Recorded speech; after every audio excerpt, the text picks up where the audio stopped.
Welcome to an incredibly inspiring topic: evangelism, career, and marriage. Balancing a demanding career, a deep commitment to faith, and a fulfilling marriage can seem like an impossible task, right? Yes, but today we are going to explore how it's not only possible but also enriching. In our fast-paced world, many of us juggle numerous responsibilities, and finding harmony between our professional ambitions, spiritual callings, and personal relationships is a journey filled with challenges and rewards. Obviously, how do you maintain a top-notch career, dedicate yourself to evangelism, and nurture a loving and supportive marriage? Let's find out. Today with me, I have evangelist Dr. Joseph Deco with me. You're welcome, sir. Thank you. Okay, so first off, we want to know, how do you prioritize your time between your career, evangelism, and family life? Okay, I hold all these very important because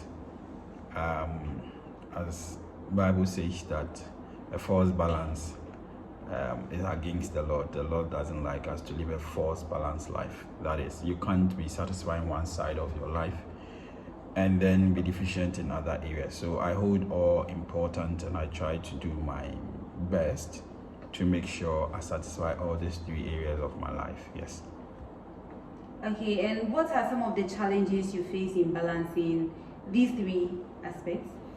Yeah, it's quite challenging. It's not easy, especially when you will have to move some distance to work early in the morning, and then also get back a bit late.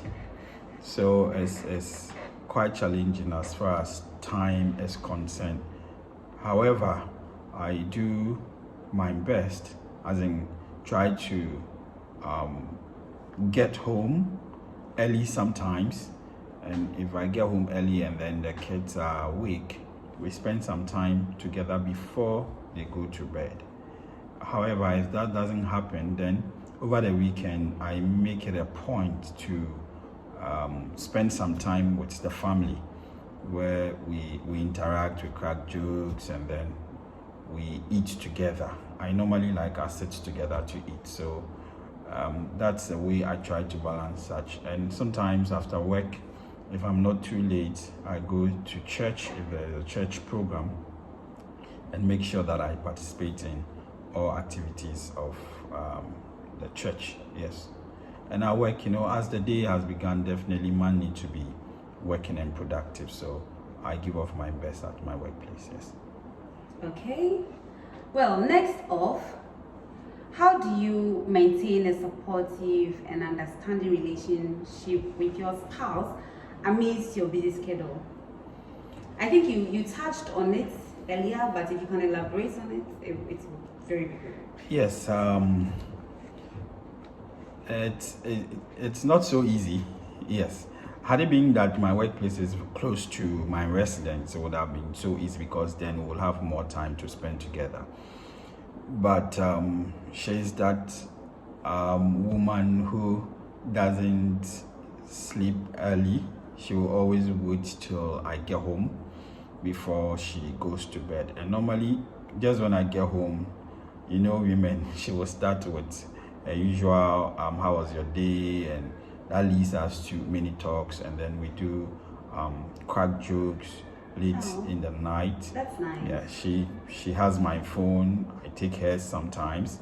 And then she can even go through my messages, and then we laugh and then do all sort of fun that we should. And sometimes even late in the night, we can play some jokes and some kind of cat and dog play. Yes, to just make things live and then keep us happy. Yeah, so that's what I do. And another thing I do is that, because in the week she wouldn't have much of me, normally when I'm leaving the house before work, I will always want her to be by the door to escort me as I leave. Sweet. And I'll oftentimes give her a kiss before I leave the house. You're so romantic. Yes, I make sure I do that before I leave the Clap house. for yourself. Yes. So Right. that's what I do. Okay, very impressive. So, how has your involvement in evangelism impacted your family dynamics and personal growth? Yeah, my evangelistic life, as I've just mentioned to you how busy my schedules are, combining the evangelism life with this is quite difficult. What I often do is that I try to share the gospel in public transport. That's what I do. So each morning I've been praying throughout. Often the day before, I'll spend some time praying, trusting God for a message before I leave the next morning. So when I wake up, normally I wake up around 3:30, 3:40. And when I'm awake, between the people I meet in the public transport, so that she could also know what message I'll be preaching. And then during the weekend, we normally have devotion with the kids. So we'll discuss a Bible quotation and I'll make the kids recite it. And then we'll applaud whoever is able to recite it without help. So they are motivated through that. And they oftentimes will want to act like daddy.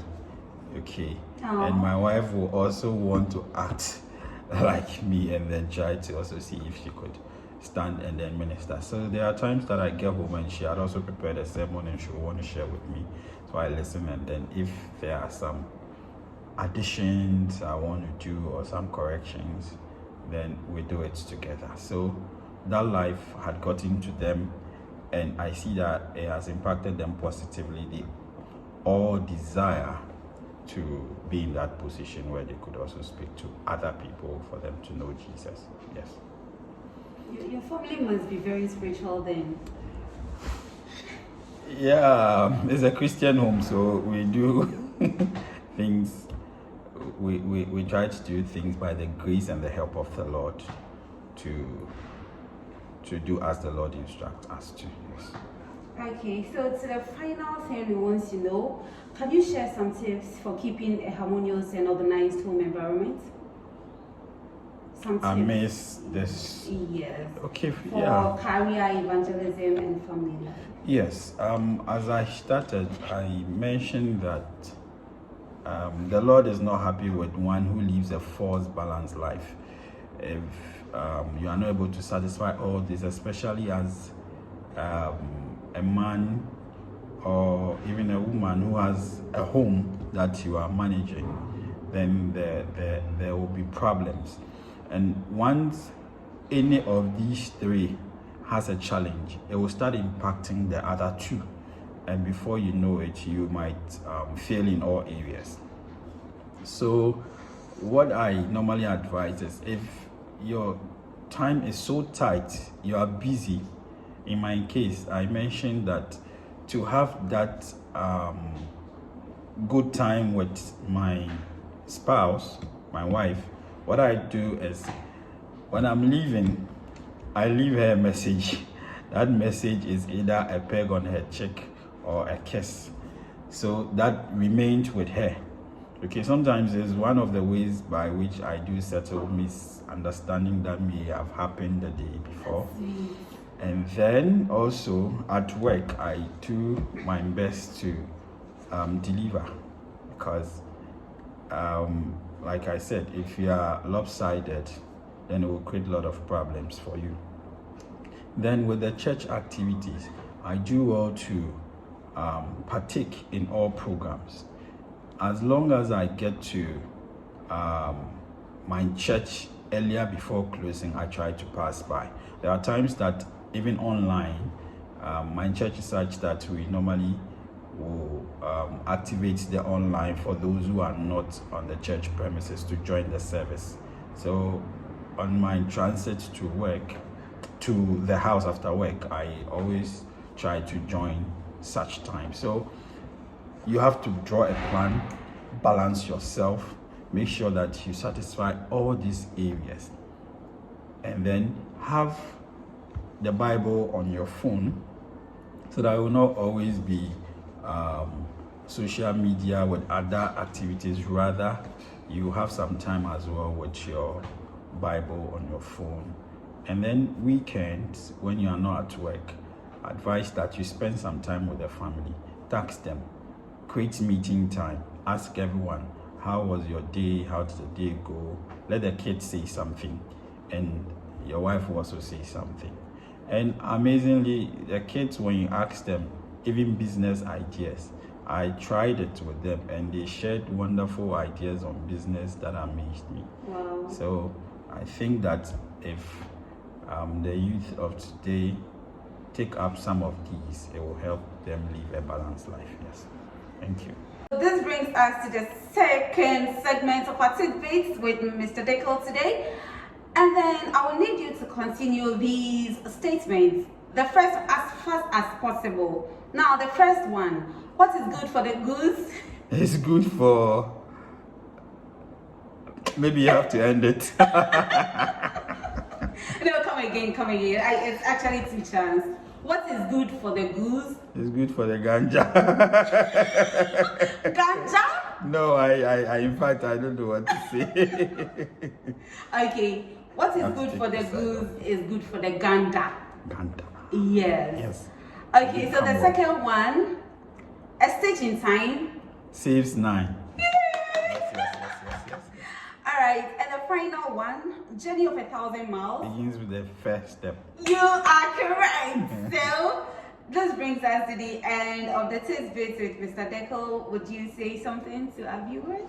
Yeah, so like I said earlier, amidst all this discussion, the focus is one, that men will live a balanced life. It's very important, and you can't take Christ the center out.